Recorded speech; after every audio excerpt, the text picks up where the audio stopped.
Non related question एक है, जिस तरह से अभी स्कूलिंग ऑन है उसमें क्या उनको एडमिशन फीस, जो नए एडमिशन अभी आ रहे हैं उनको एडमिशन फीस भरना होगा? एक अभी दूसरा एडमिशन दूसरा ये कि क्या विंटर जो फीस है पेरेंट्स को भरना होगा, क्योंकि 5 महीने ये एक्स्ट्रा आ रहे हैं सेम क्लास में, क्योंकि नया सेशन होने के बाद काफ़ी ज़्यादा तज़ब्ज़ुब में यहाँ पर जो पेरेंट्स हैं वो देखे जा रहे हैं। इसके हवाले से दो बताइए सर। देखिए, आपने 2 क्वेश्चंस बताए।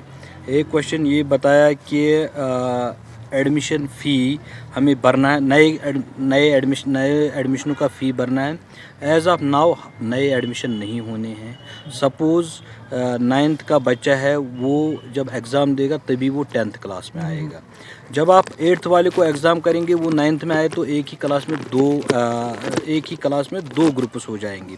तो हमने सब स्कूलों, हमारी इलेबरेट सर्कुलर इंस्ट्रक्शंस है एडमिनिस्ट्रेटिव डिपार्टमेंट की तरफ से कि जब एग्ज़ाम के बाद ही नए एडमिशन होने हैं। तो रही बात एडमिशन फ़ी लेने का, जब एडमिशन ही नहीं होगा तो एडमिशन फ़ी नहीं ले सकते। जो नए बच्चे हैं उनका एडमिशन, नए एडमिशन मार्च में एग्ज़ाम के बाद हो जाएंगे। सपोज़ यूकेजी वाला बच्चा एलकेजी वाला बच्चा यूकेजी में जाएगा, तो जब नीचे और एक क्लास आएगा तो वो किस क्लास में पढ़ेगा?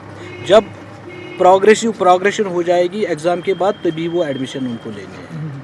तो नए बच्चों को एडमिशन फीस भरना होगा जो नए एडमिशन ले रहे हैं। जो एज़ पर जो इसमें एक फ़ी फिक्सेशन कमेटी है, उसमें जो उन्होंने फ़ी डिस्क्राइब किया हुआ है, उसके अलावा कोई फ़ी नहीं भरना है।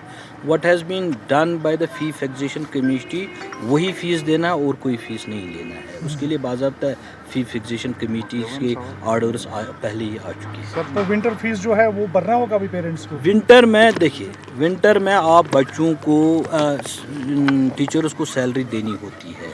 जो ट्यूशन फ़ी होता है वो उनको भरना है, लेकिन ट्रांसपोर्ट फ़ी उसमें नहीं भरना है, क्योंकि they won't be availing that facility. लेकिन विंटर में हमें प्राइवेट टीचर्स को भी सैलरी देनी है, इसलिए जो ट्यूशन फ़ी होता है वो विंटर में भी। पेरेंट्स ये क्लेम कर रहे हैं कि सेम जो क्लास की फ़ीस है वो हमें भरनी पड़ेगी, क्योंकि नवंबर तक अगले साल ये अगले साल उतना ही आएगा। जब अगले साल वो उनका बच्चा अप्रैल में दूसरे क्लास में आएगा तो अप्रैल तक आएगा ना, ये बराबर वही दिसंबर से 10। लेकिन एक साल में पहले इनिशियल हिकअप्स आते हैं, उसको हमें ट्रांजिशन फेज में है। जब वो ट्रांजिशन हो जाएगा तो ये सारा क्लियरिटी उसकी। सर, मेरे 2 सवाल है आपसे। पहला सवाल मेरा, कल ही एक नोटिफिकेशन जारी की गई कि कोई भी सरकारी टीचर प्राइवेट ट्यूशन नहीं कर सकता है। तो फॉर इंस्टेंस अगर किसी सरकारी टीचर को प्राइवेट ट्यूशन में पकड़ा गया तो उसके खिलाफ क्या एक्शन ली जाएगी? CSR में लिखा है, वो आप उस ऑर्डर में देख लीजिए, उसमें ऑलरेडी इलेबरेट किया हुआ है। सर, और जो आपने बताया था कि 15 तारीख के बाद हीटिंग अरेंजमेंट स्कूल में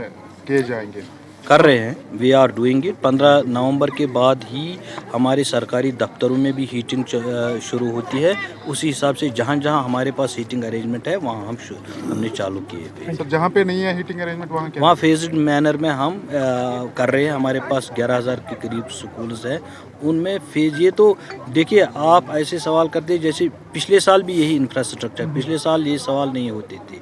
पिछले, जब आपने भी पढ़ा होगा, कब नवंबर में छुट्टियां होती थी, आप बता मुझे, फिर क्यों पूछते हैं आप लोग? आज सर्दी ज़्यादा है सर। उस दिन उससे ज़्यादा सर्दी, जब डल जम जाता था तब भी हम स्कूल जाते थे। Sir, what about private schools? क्या उनको आप क्या कोई कमेटी बना रहे हैं, कोई टास्क फोर्स बना रहे हैं जो प्राइवेट स्कूल में चेक करे कि हीटिंग सिस्टम है कि नहीं है?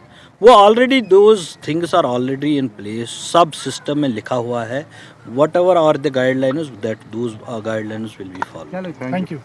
Deshbhagat university Punjab, courses offered: PhD, postgraduate, undergraduate, PG diploma, diploma, certificate.